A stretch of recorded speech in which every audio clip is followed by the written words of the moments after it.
Saya ada pertanyaan mungkin yang terakhir kepada Dokter Ari, dan kemudian nanti saya ada pertanyaan lagi yang terakhir kepada Dokter Andri. Saya kepada Dokter Ari, ini Dok tentang cara alami untuk kita untuk menguatkan les kita Dok yang lemah ini apa aja yang harus kami lakukan ini Dok? Soalnya ini yang menyebabkan masalah GERD itu. Terima kasih Dok. Iya, ini secara alami ada beberapa banyak yang mengatakan dengan olahraga, renang, apa dan sebagainya macam menghindari kafein atau gimana. Terima kasih Pak. Ya, jadi memang kan saya tadi disebutkan di awal bahwa prinsipnya ini sebenarnya ya, untuk apapun lah di bidang penyakit dalam saya rasa juga sama di itu. Pertama itu pengobatan itu ada dua memang.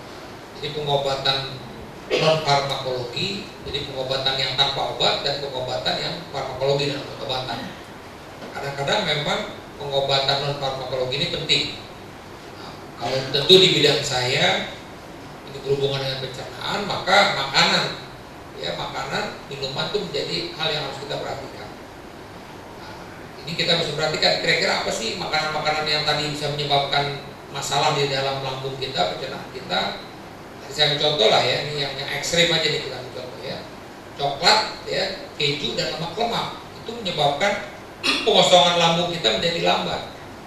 Nah, dampaknya kalau secara normal itu makanan, ya kalau kita makan dalam 6 jam itu udah turun ke bawah.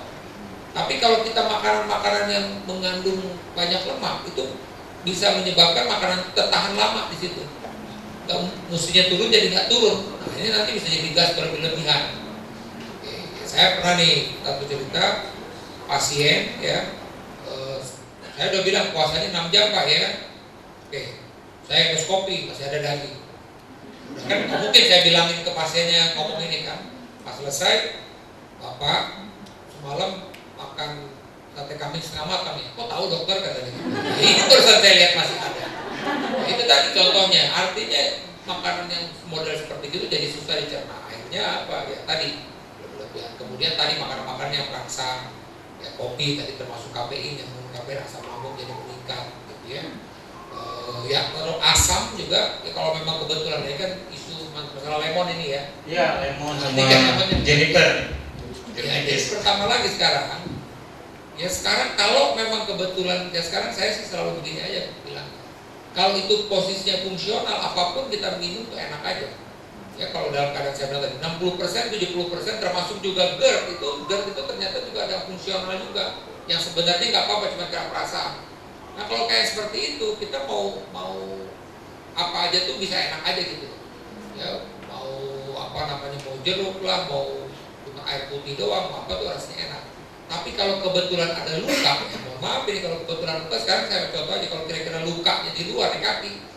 Kira-kira kalau kesenggol atau kena air atau dijerupin itu rasanya apa sih? Nah kira-kira begitu aja udah. Jadi kalau kebetulan memang ada luka ya jadi masalah tentunya. Kan sering saya juga bukan berarti pasien, ada juga pasien kok ini gara-gara makan ini jadi kamu ya ini mungkin gua ada luka jadi dikasih itu ya tambah sakit. Makanya kan kalau lagi parah-parahnya kan dianjurin oleh dokter udah bu makannya bubur aja dulu.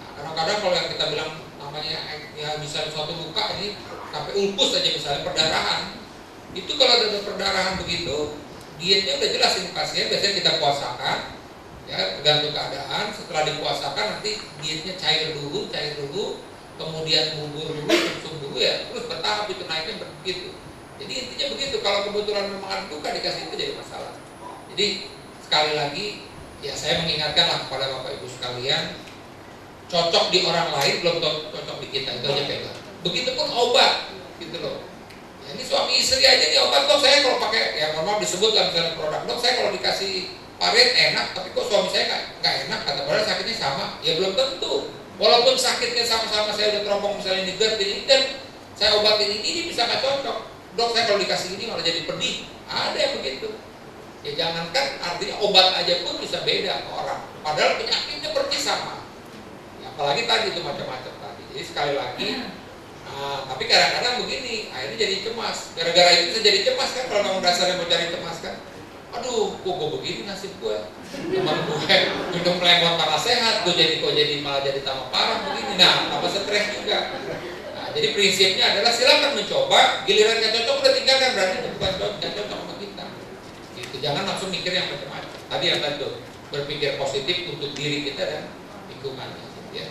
Ya kadang-kadang jangan ada juga itu pasien malah nyumpahin itu tuh kurang ajar tuh tetangga gue suruh makan begini dok, jadi nyumpahin justru gara-gara dia ini dok saya jadi begini nih, gara-gara ini dah. Jadi kan dia merasa dirinya dia kayak ini nyumpahin lagi orang, padahal tujuannya enggak bu, itu pasti tetangga itu baik, tujuannya ngasih tahu ini sembuh gitu. Jangan malah jadi nyumpahin tetangga, jadi tambah dosa.